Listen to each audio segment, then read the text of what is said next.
Jau kuris laikas Lietuvoje netyla kalbos dėl sportininkės Živilės Balčiūnaitės įtarimų vartojus dopingą. Tai ne pirmas atvejis, kai mūsų šalies sportininkams yra pareiškiami įtarimai. Buvęs disko metikas, olimpinis čempionas Romas Ubartas pats yra atsidūręs tokioje situacijoje ir tikina, kad mažai kas žino, kaip jaučiasi patys sportininkai atsidūrę tokioje situacijoje.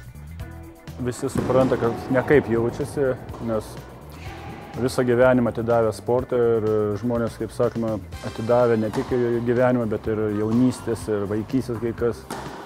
Ir jaučiasi nekaip, nes tas įtarimas visada deda tokį šešėlį. Ir būna ir stogas važiuoja, aš manau visiems, ir visi galvoja iš kur ir kaip. Manau, kad situacija nėra maloni. Gana sunku iš tikrųjų, nes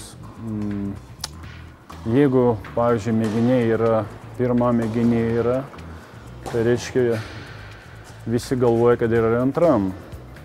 Ir apsiginti yra labai sunku. Apsiginti galima tik, aš manau, tokiu atveju, kad įrodyti, iš kur atsirado tai. Ir ten komisija sprendžia, ar tai yra toks atvejis, kurio galima atleisti, ar ne. Manau, tik tokiu atveju, kad galima įrodyti, iš kur tai yra atsiradę.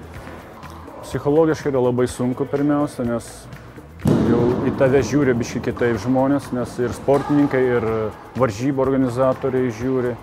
O dėl paties sportininko tai iš tikrųjų yra sunku, nes praeina be varžybų kokie 2-4 metai, kurie faktiškai yra išraunami iš šio sporto gyvenimo ir po to grįžti yra labai sunku, nes ta patirtis, kur tu turėjai, jau buvo išnykusi, o naujos dar nėra. Ir vėl sukaupta varžybinė patirtį gana yra sunku, nes amžius jau faktiškai būna gana toks nemažas po tokių atvejų. Ir grįžimas būna gana kartais skausmingas, o kai kas net nutarė, kad iš vis nereikia grįžti. O sportą, aišku, mesti yra labai sunku, čia yra kaip lyga, jeigu pradėjai, tai jau mesti yra labai sunku. Žinau pagal save, nes sporte buvo kiek, 25-27 metai, tai kai reikėjo išeiti, buvo labai sunku.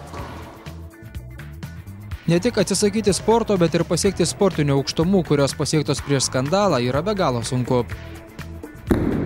Tomas Ramanskas, Viktoras Radajevas, Sport 1 žinios +, Vilnius.